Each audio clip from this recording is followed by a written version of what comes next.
Imagine watching your child fall apart over something small. Maybe it's a snack that broke in half, a friend who didn't wave back, a homework problem that won't come out right. And you watch them crumble. Tears, frustration, sometimes rage. And somewhere deep inside, a quiet fear rises in you. Will they be okay? When life gets really hard, will they be able to handle it? That fear is real, and it matters. Because we live in a world that will not be gentle with our children.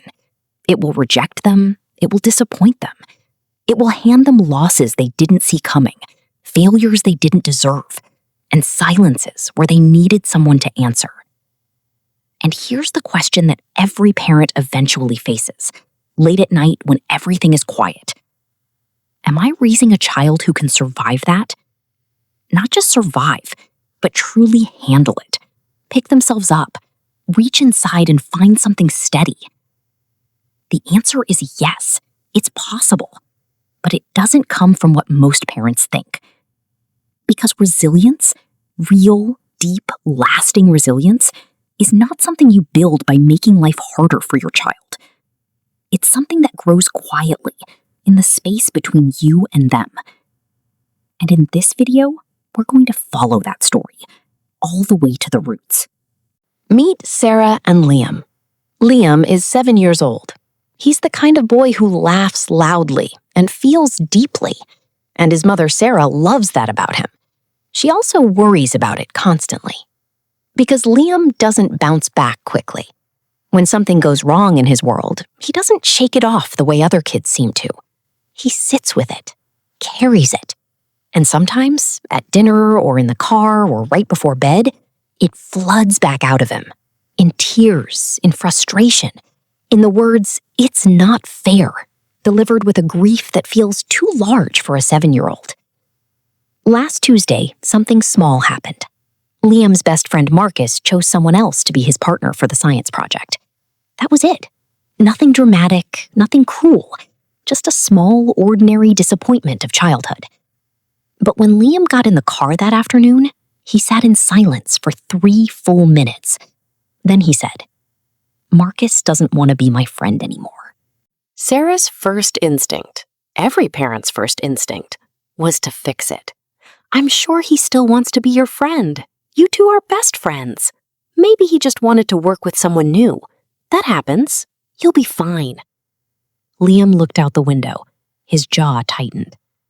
"You don't get it," he said. And he was quiet for the rest of the drive.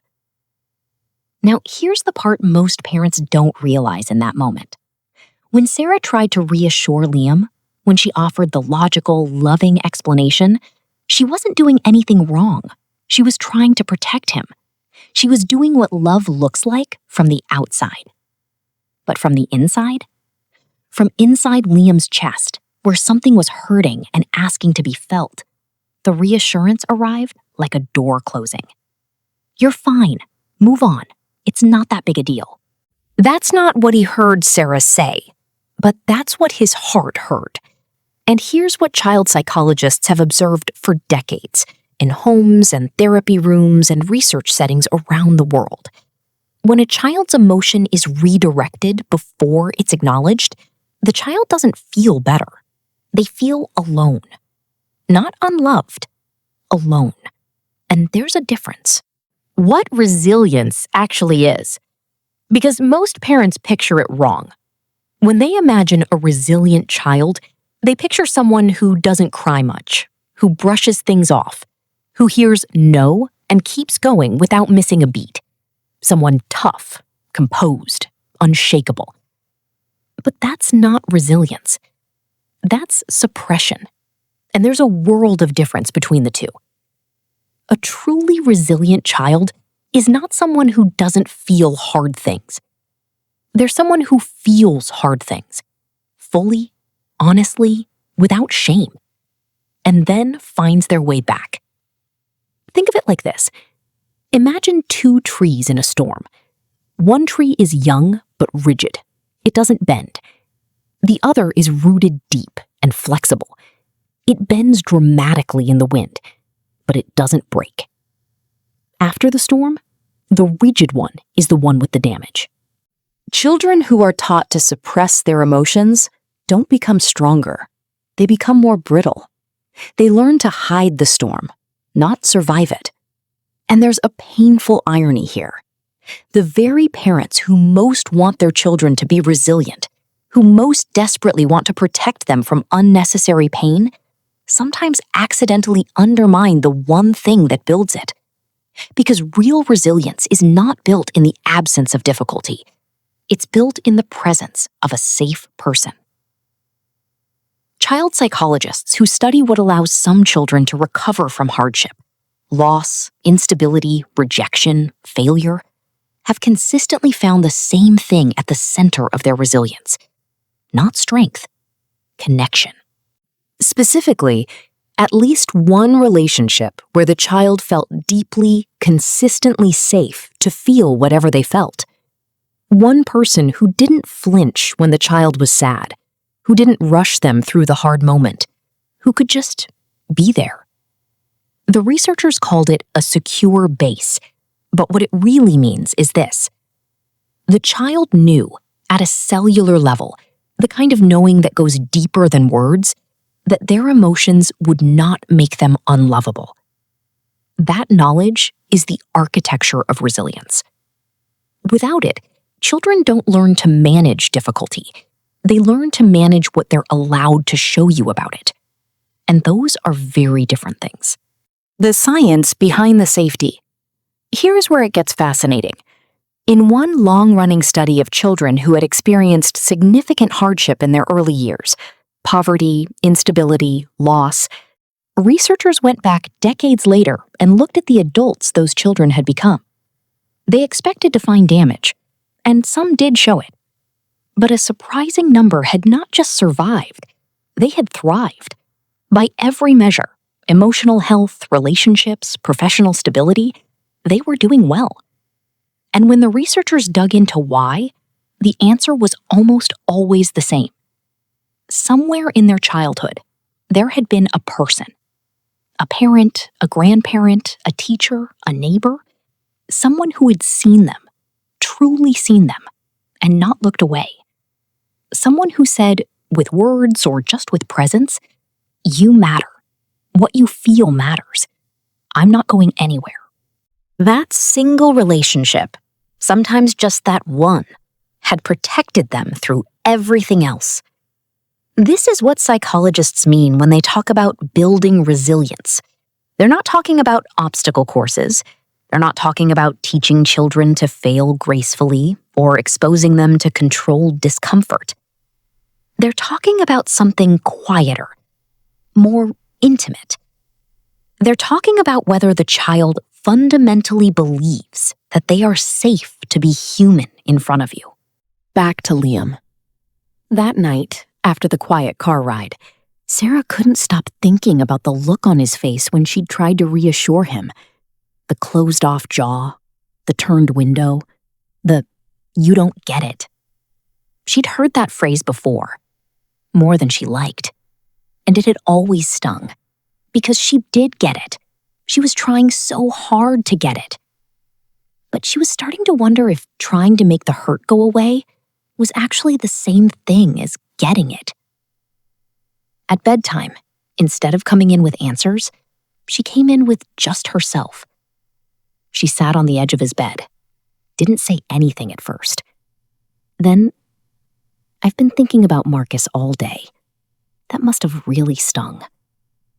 Liam looked at her. "Yeah," he said. Quiet. Real. "Like, left out?" she offered. He thought about it. "Like, invisible," he said. Sarah felt something catch in her chest. "I'm really sorry, buddy. That's a horrible way to feel." Liam didn't say anything, but he moved over slightly, made room for her on the bed. And she lay down next to him in the dark. Nothing was fixed. Marcus hadn't changed his mind. The project was still happening without Liam. The world was still exactly as hard as it had been 2 hours ago. But something had shifted between them. And that shift, that small, quiet moment of being truly seen, is where resilience begins. The 3 things that build it. Child psychologists who study emotional resilience have identified 3 core experiences that allow it to grow in a child. They're not programs, they're not techniques, they're experiences, and every parent can provide them. The first, being witnessed. When something hard happens to a child, their first need is not a solution, it's acknowledgement. They need to know that what happened to them is real, that the pain they feel makes sense, that they are not too much for feeling it. This sounds simple. It is not simple. Because as parents, we are wired to solve. We are wired to soothe and redirect and move toward the okay. Watching our child suffer, even over something small, activates something primal in us, something that says, fix it, fix it, fix it.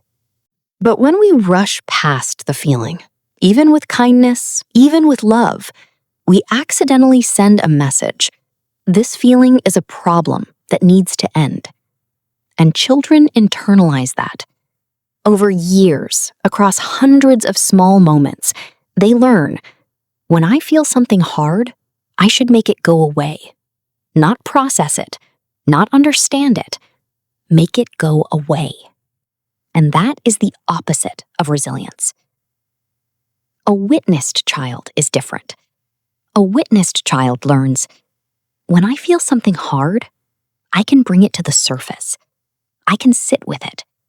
It won't destroy me, and it won't destroy the people I love. I can survive it. That's the first piece. What this looks like in practice, instead of, you're okay, it wasn't that bad, try, that sounds really frustrating. Tell me more. Instead of, don't cry, you'll be fine. Try, I can see how much that hurt. It makes sense that you're upset. You are not agreeing that the world is over. You are not encouraging helplessness. You are telling your child, I see you, and seeing you is not scary to me. The second, experiencing manageable struggle. Here's the paradox at the center of resilience. You cannot protect a child into strength. Life must be allowed to be sometimes hard, disappointing, frustrating, not always fair. Not in a harsh, deliberate way, not by withholding comfort or engineering suffering. But children need experiences of struggling towards something, and sometimes failing, and then being okay. They need to know, from experience, not just from being told, that they can handle difficulty. A child who has never been allowed to be frustrated, whose every problem has been solved for them, whose every discomfort has been immediately removed, arrives at adolescence with no evidence that they can survive anything. So when the real difficulties come, as they inevitably will, they have no inner library to draw from. No memory of I struggled, and then I was okay. That library is built in thousands of small moments. The puzzle that takes too long. The conflict with a friend they have to figure out.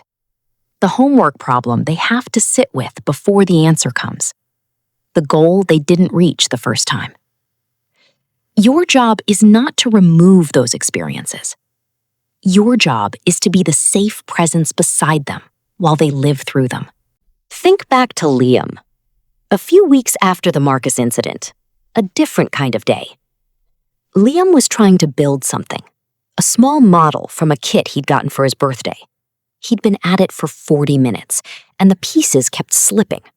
The same joint, over and over. He was getting close to the edge. Sarah could hear it in his breathing from across the room. Her instinct? Go over, help him, show him how the piece clicked. But she didn't. Instead, she said from her chair, "That one's really stubborn, huh?" "Yeah," Liam muttered. "You've almost got it, though. I can tell." He kept trying. 3 more minutes. And then a soft click. He looked up at her with something in his face she recognized, but hadn't seen often enough. Not pride, exactly. Something deeper. Evidence. Evidence that he could do it. That the frustration was not the end of the story. That staying with something hard actually led somewhere. That look, that moment, goes into the library, and it will be there when he needs it. The third, repair after rupture. This is the one that surprises parents the most, because resilience is not only built in the beautiful moments, it's built in the hard ones. The arguments, the overreactions, the times you lost your patience and said more than you meant to, the times you were distracted when he needed you, the times you got it wrong. Every parent has those moments. Every single one. And here's what most parents don't know. Those moments, handled right, are some of the most powerful builders of resilience that exist. Because when rupture is followed by repair, when the parent comes back, acknowledges what happened, takes responsibility, and reconnects, the child learns something extraordinary. They learn that relationships can survive hard things. They learn that love doesn't disappear when there is conflict, that the people who care for them can be imperfect and honest about it, that the relationship is strong enough to hold truth. And that knowledge, that a relationship can break and come back together, is one of the most important things a child can carry into adult life. Not the rupture, the repair. One evening, Sarah lost her patience. Liam had dawdled through dinner, refused to brush his teeth, cried about something to do with a YouTube video she'd told him to turn off, and by the time she finally got him into bed, she had used a sharper voice than she'd intended. She'd said something like, "I am exhausted, Liam. I need you to just stop and go to sleep." She'd turned off the light and gone to the kitchen. And she'd stood there in the quiet for a moment, feeling the familiar ache of the parent who loves more than they always manage to show. She went back. She sat on the edge of the bed again. Different energy this time. "Hey," she said. "I was too sharp with you just now. I was tired and I took it out on you. And that wasn't fair. I'm sorry." Liam was quiet for a moment. Then, "It's okay, Mom. I know you'll forgive me," she said, "but I wanted you to know that I know it wasn't okay. You didn't do anything wrong that deserved that tone." He reached for her hand in the dark. That moment, that repair, taught him something no parenting book could have given him. I am lovable even when things are hard. The people who love me come back. Relationships can be repaired. I don't have to be afraid of conflict. That is a child who will handle hard things. What undermines resilience? Now we have to talk about the other side, because some of the most well-meaning, deeply loving parenting patterns quietly chip away at the very resilience parents are trying to build. And none of them come from cruelty. They all come from love. The first is over-reassurance. We've touched on this, but it bears saying clearly. When a child brings you a fear, what if no one likes me? What if I fail? What if something bad happens? The most natural, loving response in the world is to tell them it won't. Of course people like you.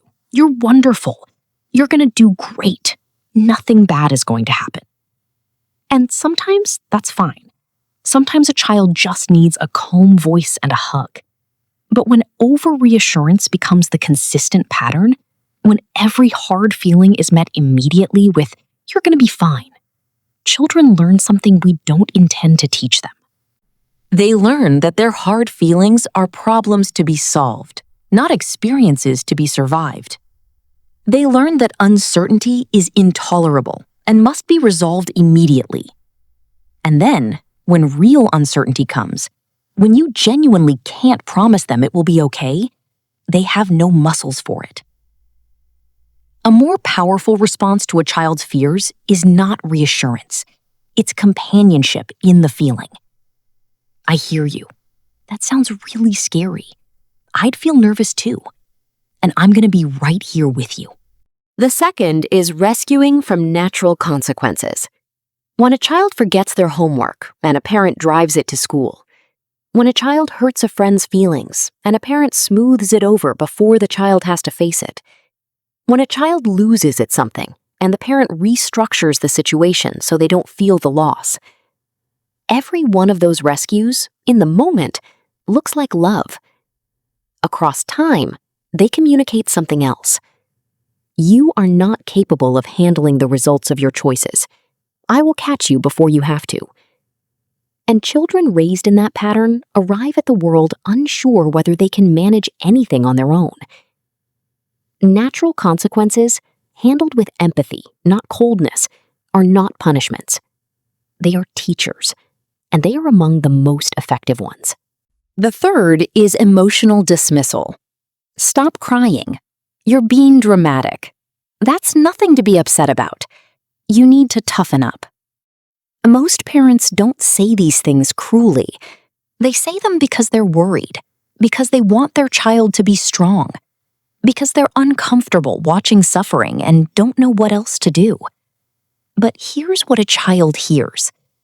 The thing I'm feeling is wrong. I am too much. I need to hide this from you. And they do. They learn to hide it, not resolve it. And what goes underground doesn't disappear. It just resurfaces later, in adolescence or adulthood, louder and more confusing than it ever would have been if it had simply been allowed to be felt at 7 years old. A child who is never allowed to feel sadness doesn't become happy. They become someone who doesn't know what to do with sadness. Practical tools. Let's make this concrete. 3 things you can start tonight. Not complicated, not requiring perfect parenting or a psychology degree. Just a shift, small but significant. Tool 1, the emotion narration. When your child is struggling, upset, frustrated, scared, overwhelmed, before you offer any solution, try narrating what you see. Not interpreting, not analyzing, just reflecting. You look really frustrated right now. It seems like something happened today that really bothered you. That looked like it really hurt. This does something specific in a child's experience. When a child is flooded with feeling, part of what overwhelms them is the feeling's shapelessness. It's just big and bad and everywhere. When a parent names the feeling, it suddenly has a shape, a boundary, a word. And once a feeling has a word, the child's mind can begin to work with it. Child psychologists call this name it to tame it. And across decades of research, it's one of the most consistently powerful things a parent can do in a hard moment. You don't need to solve the problem. You just need to tell your child, I can see what's happening, and I'm not scared of it. Tool 2, the struggle invitation.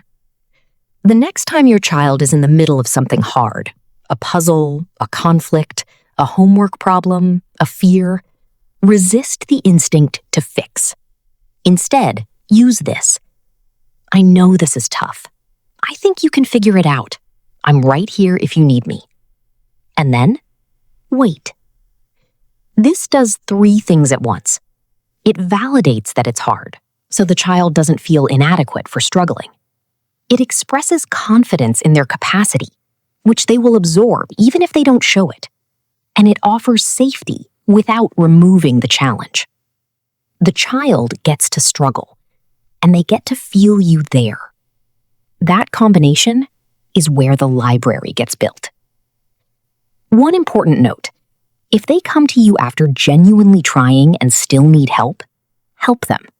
The goal is not to force children to struggle alone. It's to let them discover that the struggling itself is survivable. Tool 3, the repair conversation.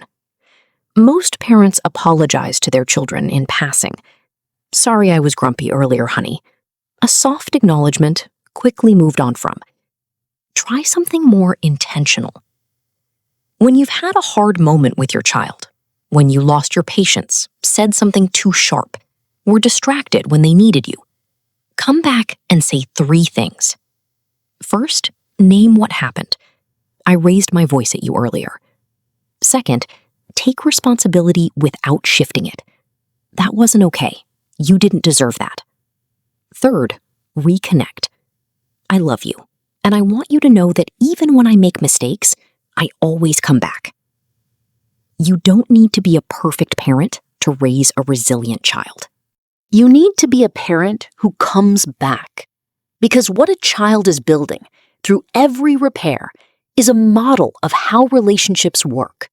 A model that says, hard moments don't end love. People who care about you are honest when they get it wrong. I can survive conflict because conflict isn't the end. That model will travel with them into every relationship they will ever have. Give them a good one. Liam is 9 now. A lot has changed. Not everything. He still feels things deeply, the way he always has. He still struggles with disappointment sometimes. He still has days when the world feels too much. But something has shifted in him. A few weeks ago, he didn't make the cut for the travel soccer team he'd wanted to be on all year. He came home quiet. Sarah braced herself for tears, for the collapse she'd half expected. Instead, Liam put his bag down, sat at the kitchen table, and said, "I didn't make it." "I know," Sarah said. She sat across from him. "How are you feeling?" He thought about it for a moment, genuinely considered the question. "Sad," he said, "and kind of embarrassed, and also like, I want to try harder next time." Sarah looked at her son. All 3 of those things, held at once, honestly, without falling apart. "Those all make sense," she said. "I feel sad too, and I think wanting to try harder is actually kind of amazing." Liam nodded. They sat together for a while in the kitchen, not fixing anything, not rushing anywhere. Then he asked if they could watch something together that night. She said yes, and that was that. There is no such thing as a parent who never gets it wrong. There is no method that produces a child who never suffers. There is no formula that inoculates a child against every hard thing the world will hand them. But there is something you can give your child that no circumstance can take away. The quiet, cellular certainty that they are not alone in their experience. That when things get hard, and they will, there is someone who will not flinch, who will not rush them through the feeling, who will not look away. That knowledge becomes something like a compass inside them. Not a guarantee that the path will be smooth, but the confidence that they can walk it.